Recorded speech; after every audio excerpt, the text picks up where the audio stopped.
noite, Mayrin. Boa noite, Gabriela. Então, nosso papo hoje é sobre a história na moda, né? Você é formada em Sociologia, né? Em História também. Fez seu mestrado em... Eu fiz a graduação em História e o mestrado, o doutorado e estou fazendo pós-doc agora em Sociologia. Sociologia, né? Então, como é que a moda entrou na sua vida? Pois é, eu sempre gostei, assim, mas sem aquele olhar perito, né? Aquela coisa de olhar revistas e tal. E minha mãe é decoradora, minha irmã, um pouquinho mais velha do que eu, é arquiteta, então eu sempre convivi muito nesse ambiente. E minha família sempre gostou de arte, sempre gostou dessa coisa mais estética, e isso ajudou bastante. Na verdade, eu não falo especificamente de moda no mestrado e no pós-doutorado. No mestrado eu falei sobre a formação da elite urbana da Paraíba do Norte, né, de João Pessoa, e no doutorado sobre os manuais de etiqueta do século XIX. Aí a moda, ela termina perpassando isso aí, porque, por exemplo, quando a elite urbana vai se organizar, ela vai se utilizar do vestuário, do estilo de vida, do mobílio, e isso, todo o sistema mobiliário para criar símbolos elitistas. E no caso dos manuais de etiqueta, também não há como fugir da moda, né? A gente fala da questão do gestuário, a gente fala da questão do estilo de corpo ideal, mas também da moda, da vestimenta, da formação de uma imagem através da moda e do vestuário. A gente pode ter a etiqueta como exemplo de moda? Certamente, porque o que é a moda? É um fenômeno de transformação. A moda é a mola quem vai sempre proporcionar as mudanças. Então, roupa não é moda. A moda, ela age na roupa, né? É mais ou menos assim, como ela age na indústria de carros, por exemplo, nos móveis, em tudo, até nos livros, no mercado editorial, né? Veja aí o caso dos 50 tons de cinza, de alguns livros de autoajuda que se tornam livros super lidos, até best-sellers, exatamente por isso. É um modismo que está rolando aí. E como ultimamente a tendência tem sido mais minimalista, né? Isso. Dando preferência mais às cores, certo? Isso como também aquela questão do limão siciliano, que ditou a cor do novo Uno. Isso. Várias coisas do tipo, né? Aquela moda neon. Até o minimalismo branco, por exemplo, nos carros, né? Você olha hoje no Brasil, por exemplo, o que tem de carro branco é um absurdo. Isso é a moda nesse espaço, né, de indústria e de consumo, que é o carro. Então, assim, a moda, ela termina envolvendo todos os âmbitos da sociedade, desde uma linguagem, por exemplo, no esporte, né? Às vezes vira moda você fazer certos esportes, terapia, por exemplo, às vezes não é nem necessidade. Até na indústria alimentícia, nos nossos hábitos alimentares, detox, né? Tem gente que se fizer um exame para saber se não tem, se tem alguma coisa, algum problema com lactose, aí já fica com raiva se não tiver, porque a moda hoje é você ter alergia à lactose. Então a moda dá em tudo. E você falou com a moda como uma mola propulsora das tendências. Isso. Se a gente for pensar numa moda no século XIX, ou melhor, um pouco antes da chegada da família real aqui no Brasil, como é que foi houve um estranhamento, como foi a recepção do povo brasileiro à família real? Você falou o nome, assim, a expressão mais correta é essa, estranhamento. Porque o que acontecia? O Brasil era uma colônia que, por ser colônia, estava dentro do que a gente chama de exclusivismo comercial, que é o que alguns autores vão chamar de pacto colonial. Então, assim, a gente tinha portos fechados, né, pelo menos oficialmente portos fechados para outras mercadorias. Então, teria que ser aquele sistema, né? Da metrópole partiria, aliás, da colônia partiria a matéria-prima e aí voltaria os produtos manufaturados da metrópole para a colônia. Então, claro que o sistema era muito mais complexo do que esse, claro que a gente tem aí subjetividades, mas, assim, de forma geral, deveria oficialmente oficialmente ser isso. Então a gente tinha um acesso relativamente restrito ao que acontecia na Europa. E aí a família real chega aqui exilada, né, fugindo de Napoleão Bonaparte e do seu exército que oprimia muitas nações europeias. E quando chega aqui, a imagem do estranhamento é bem interessante, porque vários cronistas vão registrar isso. A família real chega aqui não acreditando no que está vendo, numa aula de história, quando vê aquele povo ali que colocou suas melhores roupas, né, seus melhores acessórios para receber a família. Ali quem estava recebendo, em grande parte, era a elite do Rio de Janeiro, né? A elite da colônia, a elite da sede, do Rio, que era a capital. E ao mesmo tempo o estranhamento de quem estava recebendo, né? Aquela coisa, aquele vestuário à frente do seu tempo, né? Então, porque mesmo a elite colonial, ela não chegava a alcançar a elite europeia, né? Não chegava. É tanto que a chegada da corte aqui no Brasil foi um divisor de águas, tanto para o Rio de Janeiro, que era a capital, né? Foi quem viveu mais próximo realmente, como também para o restante do Brasil, porque aí a gente vai ter, a imprensa vai chegar ao Brasil, né? A imprensa régia, então termina e vai publicizando essas imagens. Os cronistas vão tentando mostrar como era que as pessoas da corte se vestiam, como se portavam, como eram as festas da corte. Então todo um sistema de vestuário, de acessórios, de estilo de vida, inclusive, vai se modificando aqui. Biblioteca Nacional chega nesse momento, além da imprensa que eu citei, aí Jardim Botânico, posteriormente a gente vai ver as escolas militares, as universidades sendo proliferadas. Então tem todo um conjunto. Eles tentaram fazer do Rio de Janeiro, da série do Brasil, uma pequena Europa, uma Europa tropical. A partir do momento que a gente tem um jornal, que a gente tem uma imprensa, eles vão começar a ditar exatamente o cotidiano deles e vão querer transformar a colônia, o Rio de Janeiro, numa Europa, como você falou, uma Europa tropical. Uma Europa tropical. E além das vestimentas que eles vão ditar, seja nas suas fotografias, dentro dos jornais, o que mais poderia ser ditado pelos jornais, de comportamento a mobília, esse tipo de coisa? Questão de higiene, sem dúvida. A questão do consumo, né? O consumo começa a se exacerbar muito aqui no Brasil, porque no acordo que foi feito para a Inglaterra proteger a chegada da corte, né, já que ela era a maior marinha do mundo, foi justamente a abertura dos portos para as nações amigas, com benefícios alfandegários e tal.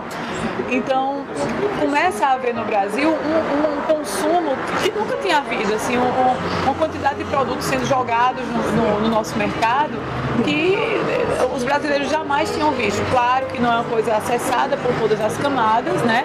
Mas a elite, por exemplo, ela vai ter aquela imagem de que o que chega de fora é melhor. Realmente a gente tinha uma manufatura bem deficitária, porque a proposta da colônia é ser deficitária mesmo para ser mais dependente da metrópole, né? Mas aí a gente experimenta estilos de vida, como por exemplo o chá inglês, ele chega com muita força no Brasil, o sistema de imobiliário, a própria questão dos comportamentos, a partir de Dom Pedro II, o processo de modernização, né? Aí a chegada do higienismo, aí além dos manuais de etiqueta, que vem junto com a corte, nós temos também as teses médicas. Então são os aconselhamentos dos médicos nos jornais ou em outros tipos de periódicos, justamente para mostrar, para tentar formar um estilo de vida, de higiene diferenciado para o Brasil, porque o próprio acesso à higiene vai ser um símbolo de status social. Porque a higiene aqui na colônia era muito precária, né? Bem precária. A gente tinha pouco acesso à água, a cuidados com a saúde. A infraestrutura, né? Assim, as pessoas, por exemplo, as excretas eram jogadas não só no mar, a gente tem muito isso, falando sobre o mar, sobre a praia, melhor dizendo. Os tigres. Mas os tigres, exatamente. Mas é no meio da rua também, né? Animais sendo criados no âmbito público. A gente pode chamar âmbito urbano, âmbito público mesmo, com pessoas passando, transeuntes passando, pessoas para trabalhar, enfim. E uma coisa bem legal, né? A mulher, historicamente, para a proposta do Enem é bem interessante. Na segunda metade do século XIX, a mulher passa a sair de casa. Porque era de bom tom, já que a gente está falando nessa mudança de estilo de vida, que a mulher de elite não saísse. Ela teria que sair apenas para as festas da igreja, ou sempre acompanhada da família e tal, sempre com obrigações religiosas ou de caridade. Então a gente tem a mulher invadindo o espaço público também, que aí é a Belle Époque europeia chegando ao Brasil nos moldes brasileiros. Os moldes brasileiros, ou seja, era o feminismo começando a invadir aqui, né? E até a questão da imitação da Europa, né? Aquela coisa, na Europa, na França, por exemplo, a gente vai ter a explosão de Montmartre e tal. Então, a gente tem aqui uma tentativa de ter nos logradouros, né, do investimento no espaço público e da abertura das casas, as visitações, né, as festas e tal. Que é bem interessante. Os sociólogos do século XIX vão trabalhar bastante isso, né? O papel da mulher no âmbito público, o quanto ela é importante, ligada, para o fechamento dos negócios do marido. Né? A exposição da roupa dela fechava, às vezes, negócio. O marido ia para uma festa, a gente vai ter uma divisão muito clara entre o vestuário feminino e o masculino. Até Gilberto Freire vai falar sobre isso, e tantos outros autores, que o homem passa a se vestir de preto de uma forma mais discreta, que é bem uma coisa ocidental, né? Antes eles eram anéis e tal, porque eles eram muito orientalizados. Os mouros invadem a Península Ibérica, então a nossa arquitetura, o nosso vestuário é muito influenciado pelo Oriente. Então tem todo aquele rebuscamento, aquela decoração toda. No 19, o homem se veste de preto, o anel que ele usa vai ser o da formatura, que é a sociedade meritocrática, eles vão valorizar os estudos. E também as profissões imperiais, né? Que exatamente, o bacharel, a medicina, o direito, a contabilidade, a engenharia. Isso, que é o doutor, né, que eles chamavam. E a questão da aliança, porque o homem de respeito era um homem casado. E assim, super discreto. Uma mulher, principalmente, uma mulher de respeito. E a mulher de respeito. Não era uma mulher separada. Machado de Assis fala isso perfeitamente no livro A Mão e a Lua. Tantos outros, né? A gente tem vários outros que ele vai falar sobre senhora, por exemplo. A gente vai ter a literatura de José de Alencar e de Machado de Assis falando sobre esse tipo de casamento, né? Uma conveniência de comportamentos e tal. Do pagamento do dote, isso, exatamente. Aos acertos familiares. Aos acertos familiares. E as mulheres, o homem discreto é a mulher super cheia de joias, né? De decoração e tal. E aí vai ser o que um sociólogo chamado Veblen chama de consumo por procuração. O homem, ele vai se mostrar na mulher, já que ele tem que ser discreto, ele tem que mostrar o quê? Modos, educação. E a mulher vai ter que mostrar isso, na vestimenta, o quanto o marido pode... Quanto ele pode prover isso para a mulher e para os filhos. Então, Mari, você falou sobre como a mulher servia como uma vitrine para o homem demonstrar sua riqueza. Acho que talvez a partir daí a gente começou a ligar a imagem da mulher à moda. Toda vez que a gente pensa em moda, pensa em mulheres que se vestem bem, mulheres que ligam para moda, mulheres que ligam para sapato, para bolsa. Seria aí o início de um preconceito e também um estereótipo de ligar sempre a mulher a algo talvez fútil, por ser a moda, e se você vê a moda também como algo fútil.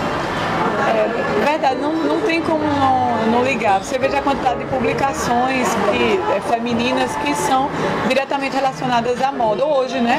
Na contemporaneidade. E nas masculinas não, né? A gente vê que eles têm uma temática, por exemplo, uma Playboy, ele tem uma temática masculina de virilidade e tal, e a moda ela vem meio que por ali tangenciando, né? Todas as edições da Playboy tem aquela fala de moda, fala do melhor relógio e tal. Então, assim, vem sempre na questão da tangente. E a mulher não, é como se fosse o central. Realmente, por muito tempo, acho que ainda hoje tem isso de ligar, né, a figura da mulher e a ideia de moda como algo fútil. E isso sempre foi visto dessa forma, né? Especialmente entre os séculos XIX e XX. mas na minha opinião não tem futilidade. Assim, eu acho que existe uma ausência de sensibilidade para entender o poder da moda. Eu não estou puxando não estou puxando de forma alguma a sardinha para o lado da moda, mas assim, eu acho hipócrita. Eu sempre digo isso aos meus alunos. Gente, é muito hipócrita você taxar uma pessoa que gosta de moda de fútil. Claro que tem as fúteis, como tem fútil em todos os âmbitos da vida, né? Mas, por exemplo, se você não é um grande consumista de roupa, de sapatos, você é de carro, você é de computador, você é de produtos de informática, e você vai você seguir é de mercado moda. editorial. Exatamente. Os tentáculos do consumo e da moda, eles vão atingir todo mundo. Nas décadas de 60, 70 do século XX, nós tínhamos a contracultura. Hoje não existe mais contracultura, porque o que é que vai acontecer? A moda vai pegar a simbologia da contracultura e vai criar esferas de consumo para isso. Então é por isso que a gente vê essas calças boca de sino, né, que a gente chama atualmente de flare. Aquilo ali era os hippies usavam. A moda vai e coloca a menina consumista para usar. Os spikes, quem diria que os spikes sairiam, né, do âmbito das tribos urbanas e tal. Tem spike na tiara da patricinha. Então, assim, a moda, ela pega a contracultura e os símbolos, né, a imagem da contracultura, e ela vai se utilizando disso. Então, por exemplo, se eu gosto de me vestir de forma mais alternativa, eu chego numa Renner, eu chego numa C&A, numa loja de fast fashion dessa, e eu tenho araras apropriadas para mim.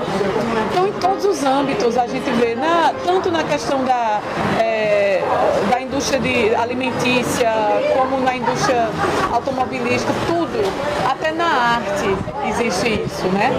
Então, não é, na verdade, eu acho que essa carapaça de fútil dela é ótimo para ela, porque ela penetra de uma forma tão discreta que termina que você nem nota que também faz parte do grande rebanho. Verdade.